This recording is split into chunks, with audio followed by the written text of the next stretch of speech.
Hi, everybody. Okay, so I'm going to actually demonstrate now how to access tracking categories in Xero.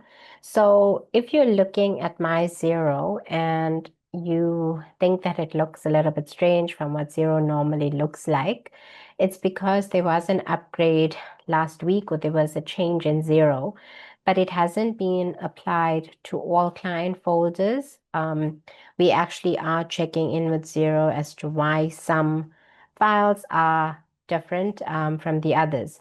So if you had to go back to previous sessions that I did, I would have only have had 4 tabs here, whereas now under the new look, I've got multiple tabs. Okay, so just to briefly explain what is in each one. So your sales represents all of your customer invoices and your quotes.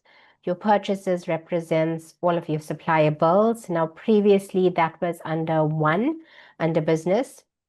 Your reporting is exactly what it was before. It has all of your reports in there. Payroll was not applicable for us as yet. Then accounting has all of your advanced tools.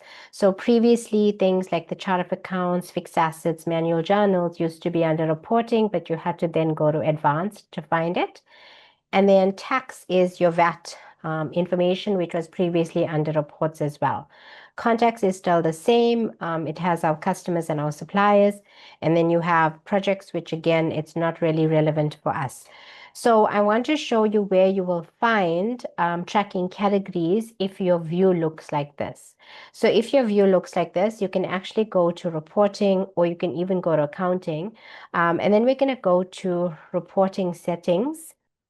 And when we go in here, we are going to look for tracking categories. So you can see it's under accounting.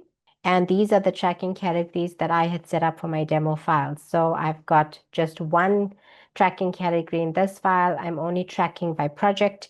If I wanted to add an additional tracking category, I can. I would click on add tracking category, and then I would populate it with whatever it wanted. So for example, if I had to say donor and donor A and donor B, and if I click save, I now have that option where I can track all my transactions by both the project and by the donor.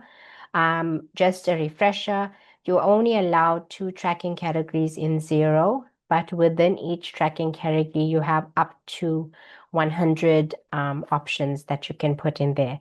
And that is how you would find tracking categories if your Xero file now looks like this with the new tabs.